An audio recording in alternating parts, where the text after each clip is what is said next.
Άλκη Ζέη, το καπλάνι της βιτρίνας, απόσπασμα. Οι βαρετές Κυριακές, ο Ίκαρος και η προπαίδεια. Την Κυριακή, το χειμώνα, είναι πιο βαρετή μέρα. Από το πρωί, η Μυρτώ και εγώ παίζουμε, τσακωνόμαστε, διαβάζουμε κανένα βιβλίο. Αλλά το απόγευμα, όταν αρχίζει να σκοτεινιάζει νωρίς, δεν ξέρουμε τι να κάνουμε. Τα απογεύματα μένουμε στο σπίτι μόνος με τον παππού. Ο μπαμπάς και η μαμά παίζουν χαρτιά στο σπίτι του κυρίου Περικλή, που είναι ο διευθυντής του μπαμπά στην τράπεζα. Η θεία Δέσποινα, η αδελφή του παππού, πάει επίσκεψη στις φίλες της και η Σταματίνα η υπηρέτρια έχει έξοδο. Ο παππούς κλείνεται στο γραφείο του και διαβάζει τους αρχαίους του. Έτσι λέμε, με την αδελφή μου τη Μυρτώ, τα βιβλία του παππού, γιατί είναι όλα στα αρχαία ελληνικά. Πηγαίνουμε τότε στην τζαμωτή βεράντα και κοιτάμε τη θάλασσα. Τα κύματα σπάνε στους βράχους, πιτσιλάνε τα τζάμια και έτσι όπως κυλάνε οι στάλες πάνω τους, μοιάζουν με δάκρυα. Τότε φτιάχνουμε με τη Μυρτώ τις πιο λυπητερές ιστορίες. Τάχα, πως πέθανε ο μπαμπάς, η μαμά ξαναπαντρεύτηκε και ο πατριός μας είναι πιο κακός και από του Δαβίδ Κόμπερφιλντ. Ή πως ο παππούς είναι ένας φτωχός ζητιάνος και εμείς ντυμένες με κουρέλια γυρίζουμε μαζί του μέσα στο κρύο και ζητιανεύουμε ψωμί από πόρτα σε πόρτα. Αυτήν όμως την Κυριακή βαριόμασταν όλα τα παραμύθια και τα παιχνίδια μας. Δεν φτιάχνουμε μια ιστορία για το καπλάνι, είπα και το μετάνιωσα αμέσως, πριν καλά τελειώσω τη φράση μου. Σαν δεν τρέπεσαι, μεγάλη ιδέα για τον εαυτό σου, απάντησε θυμωμένα η Μυρτώ.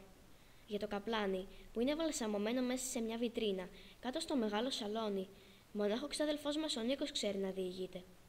Ο Νίκος σπουδάζει στην Αθήνα χημικός. Κάθε καλοκαίρι έρχεται στο νησί και πηγαίνουμε μαζί στην εξοχή στο Λαμαγάρι. Ξέρει ένα θαυμαστό παραμύθι για το καπλάνι που δεν τελειώνει ποτέ και κάθε καλοκαίρι το συνεχίζει. Είχε σκοτεινιάσει για τα καλά. Η θάλασσα δεν ξεχώριζε. Μονάχα ακούγαμε ένα παφ και γέμιζαν τα τζάμια δάκρυα. Ο δρόμος έξω ήταν έρημος. Ήταν σκοτεινά και φοβόμουν. Τότε ακούστηκαν τα τραγουδιστά μαγικά λόγια του παππού. Πα, βου, γα, δι και ζω, νι. Ήταν ο παππούς. Όταν τέλειωνε τη μελέτη του, έψελνε σε μια παράξενη γλώσσα που τη λένε Βυζαντινή. Μετά ο παππούς ήρθε στην τζαμωτή, μας πήρε στην τραπεζαρία και μας έδωσε να φάμε καρδία με μέλι. Όταν η Μυρτώ ζήτησε και τρίτη φορά να της γεμίσει το πιατάκι, ο παππούς είπε: Μυρτώ, τι προτιμάς, κι άλλα καρύδια ή να σου διηγηθώ ένα μύθο? Φυσικά καρύδια, απάντησε εκείνη, αφού ο μύθος δεν τρώγεται. Ο παππούς μας δεν μοιάζει με τους παππούδες των άλλων παιδιών. Είναι ψηλός, περπατάει κρατώντας ένα καλάμι και δεν καμπουριάζει καθόλου. Όλοι στο νησί τον λένε ο Σοφός. Ξέρει όλο τον Όμηρο απ' έξω. Ποτέ δεν μας λέει παραμύθια για δράκους και βασιλιάδες, παρά μας διηγείται μύθος για τους αρχαίους θεούς και ήρωες. Λοιπόν, θα σας πω ένα μύθο, είπε ο παππούς και άρχισε την ιστορία του Δέδαλου και του Ίκαρου. Ο Ίκαρος, με τα φτερά που του έφτιαξε ο πατέρας του, ο Δέδαλος, άρχισε να πετά σαν πουλί. Μα πέταξε πολύ ψηλά, σχεδόν κοντά στον ήλιο, και έλειωσε το κερί που με αυτό ήταν κολλημένα τα φτερά του. Έτσι έπεσε στη θάλασσα και πνίγηκε. Γι' αυτό το πέλαγος όπου έπεσε λέγεται Ικάριον. Μέσα στο Ικάριο πέλαγος είναι το νησί μας. Τι μικρό που φαίνεται πάνω στην υδρόγειο, σαν μια μικρή τελεία. Πέρα τα άλλα νησιά, και ύστερα ολόκληρη η Ελλάδα και άλλες χώρες, απέραντες. Τι όμορφα που θα είναι να πετάς. Να είναι ας πούμε μια βαρετή Κυριακή και εσύ να λες: δεν βάζω τα φτερά μου να πεταχτώ μια στιγμή στην Ιαπωνία ή στην Κίνα ή στην Αφρική, να δω τα Ιαπωνεζάκια, τα Κινεζάκια και τα Αραπάκια περνούνε και αυτά βαρετές Κυριακές. Αν παίζουν και αυτά κουτσό, σκινάκι, πεντόβολα. Μπορεί στα αλήθεια, παππού, να πετάξει καμιά φορά ο άνθρωπος? Ρώτησα. Σαχλαμάρες, είπε η Μυρτώ. Μπορεί. Αν περάσουν 50, ίσως 100 χρόνια, μπορεί να γίνει κι αυτό. Τώρα έχουμε Γενάρη του 1936. Μπορεί ως το Γενάρη του 1986 οι άνθρωποι να πετάνε κοντά στον ήλιο, χωρίς όμως να ξεκολλάνε τα φτερά τους. Ως τότε τι να το κάνουμε, λέει η Μυρτώ. Εμείς θα είμαστε γριές και έτσι κι αλλιώς δεν θα μπορούμε να πετάμε. Ο παππούς τη μάλωσε πως είναι εγωίστρια.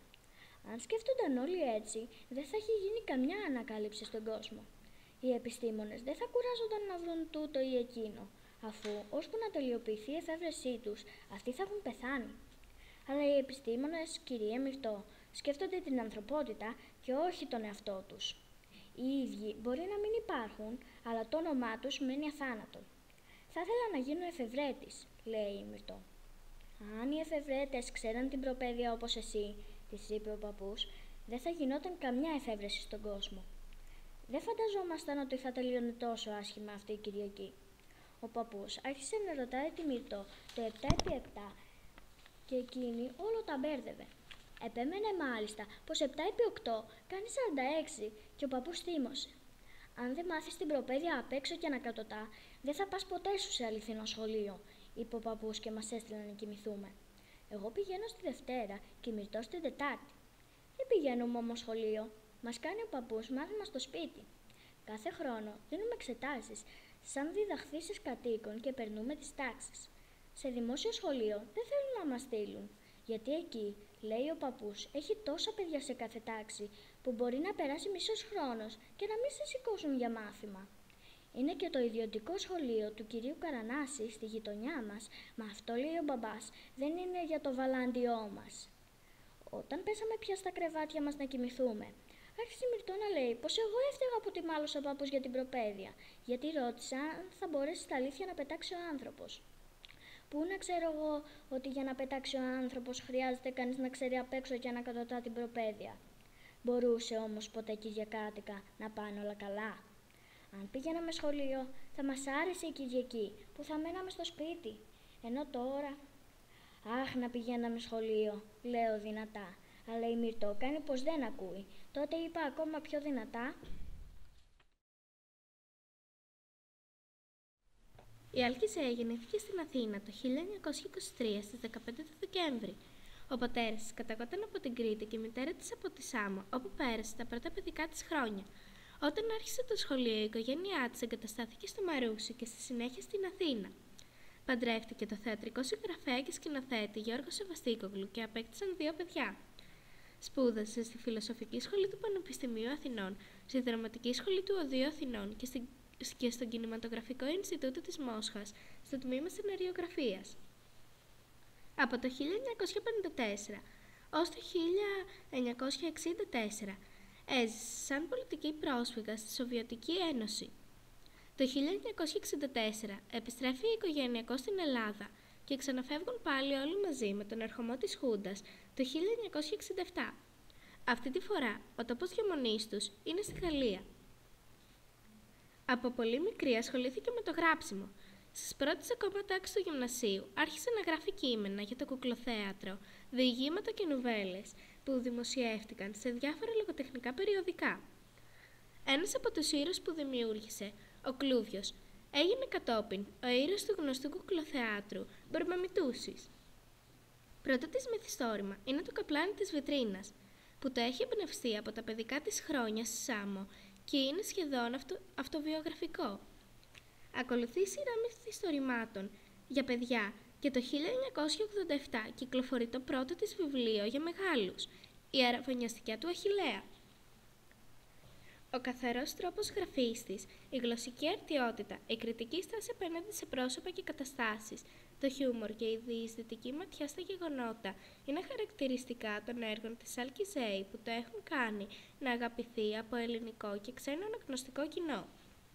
Η Άλκηζε αποτελεί πρέσβυρα της σύγχρονης ελληνικής λογοτεχνίας στο εξωτερικό, καθώς το σύνολο του έργου της είναι μεταφρασμένο και κυκλοφορεί σε πολλές χώρες ανά τον κόσμο.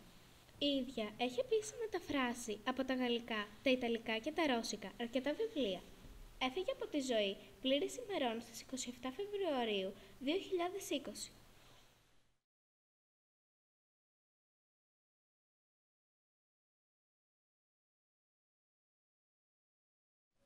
Ζόρ Σαρή, τα χέρια. Όταν πρωτοπήγε σχολείο, τα παιδιά γύρω της μιλούσαν για τη μάνα τους. Η μάνα κυρίαρχε στις παιδιαστικές κουβέντες. Η μάνα μου αγόρασε ποδιά. Η μάνα μου με έδιρε. Η μάνα μου είπε. Σώπαινε. Ένιωθε ενοχή. Λες και έφταιγε εκείνη που μάνα δεν υπήρχε στο σπίτι. Έξω από την καγκελόπορτα του σχολείου, οι μανάδες περίμεναν τα παιδιά τους. Όλες τους νέες, όμορφες. Η θεία Καλλιόπη στεκόταν παράμερα, πάντα μαυροντημένη, ψηλή και αδύνατη. Μέσα από τις φακούς κοιτούσε με ύφος επιτιμητικό και τις αγκαλιές και τα φιλιά. Την τραβούσε από το χέρι. Να γυρίσουν γρήγορα στο σπίτι, λες και φοβόταν να μην κολλήσει ανιψιά της καμιά αρρώστια. Μια μέρα ένα αγοράκι τη ρώτησε: «Γιαγιά σου είναι αυτή που σου περιμένει το μεσημέρι?» Και η μάτα του απάντησε: «Όχι, μάνα μου». Δεν ήθελε να ξεχωρίσει από τα άλλα παιδιά. Ήταν όμως φορές που ερχόταν ο πατέρας. Στεκόταν στο πλάι στο χώρο των γυναικών. Παλικάρι, όμορφος, τόσο όμορφος. Τότε ένιωθε πως είναι η καλύτερη, πιο δυνατή, πιο πλούσια. Ο πατέρας άξιζε όλες τις μανάδες του κόσμου. Του άρπαζε το χέρι και σκόρπιζε με δυνατή φωνή τα «Άντε γεια» στα μαθητάκια. Περπατούσε καμαρωτή στο πλάι του και ώσπου να φτάσουν στο σπίτι η γλώσσα της ροδάνει. Όλα του τα έλεγε. Για τη δασκάλα που μάλωσε με τον Τάσο, για τον τσακωμό της με τη Μαρία, για τον Οδυσσέα που γύρισε στην Ιθάκη. Τον ήξερε εσύ μπαμπά τον Οδυσσέα? Εκείνος γελούσε, την άκουγε και γελούσε. Γελούσε με τις κουβέντες και τα καμώματά της. Την κάθισε στα γόνατά του και της έλεγε παραμύθια. Ξεφύλιζαν βιβλία με πολύχρωμες ζωγραφιές. Παίζανε κρυφτό, κυνηγητό, τις κουμπάρες. Τη διάβαζε. Αργότερα εκείνη του διάβαζε τις εκθέσεις της, ποίηματα. Έκαναν περιπάτους. Πήγαιναν εκδρομές. Καθισμένοι μπροστά στην τηλεόραση έβλεπαν μαζί παλιές ελληνικές ταινίες. Μαυρόασπρες, στολές. Της έλεγε: «Έτσι ήταν τότε η Αθήνα. Είχαμε τραμ. Να και μια λατέρνα. Οι ανηφοριές της πλάκας. Εγώ δεν τα πρόλαβα. Μετά τον πόλεμο όλα άλλαξαν. Χτίστηκαν πολυκατοικίες, μεγαθύρια». Ίσως να νοσταλγούσε την παλιά Αθήνα που ποτέ του δεν γνώριζε.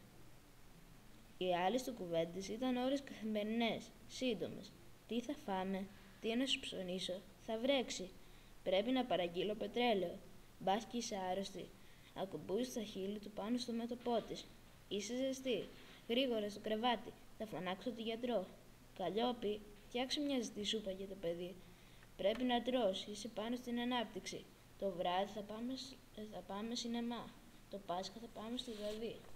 Μιλούσε, ράδιαζε κουβέντες, τις φώναζε, σαν να μην ήθελε να ακούσει η σιωπή του. Κι έλειφος η σιωπή του. Ποιον ήθελε να προστατέψει, την κόρη του ή τον ίδιο του τον εαυτό? Για ποιο λόγο να σωπαίνει και γιατί η Μάτα που ήταν πάντα περίεργη, που όλα ήθελε να τα μαθαίνει, γιατί να συνεργεί στη σιωπή του? Γιατί σαν παιδί δεν το ρωτούσε, πού ζούσαμε στην Αθήνα, πώς ήταν το σπίτι μας, τι έγινε ο καθρέφτης με τη μεγάλη χρυσή κορνίζα, γιατί φύγαμε από την Αθήνα και η γυναίκα σου ζει, πέθανε, είχε γονείς η μάνα μου? Γιατί δεν ρωτούσε, μήπως φοβόταν και σώπανε και εκείνη? Τι φοβόταν? Μια ψευκιά της θείας για τη μάνα της και ένα ανώνυμο τηλεφώνημα την έφεραν αντιμέτωπη με τη σιωπή του πατέρα. Τώρα μεγάλος και δεν μπορεί να κάνει πίσω. Δεν θέλει. Πρέπει να ξεδιαλύνει την αλήθεια. Πρέπει να μάθει την αλήθεια.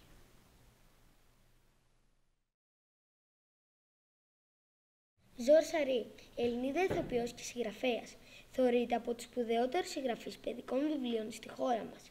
Η Ζόρ Σαρή, η Γεωργία Σαριβαξεβάνη, όπως ήταν το πραγματικό της όνομα, γεννήθηκε στις 23 Μαΐου του 1923 στην Αθήνα από Μικρασιάτη πατέρα και Γαλλίδα μητέρα.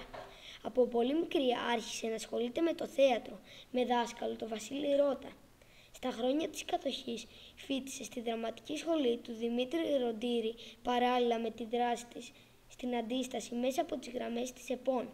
Το 1947, μεσούντος του εμφυλίου πολέμου, αναγκάστηκε να φύγει στο Παρίσι, όπου συνέχισε τις σπουδές της στην Υποκριτική.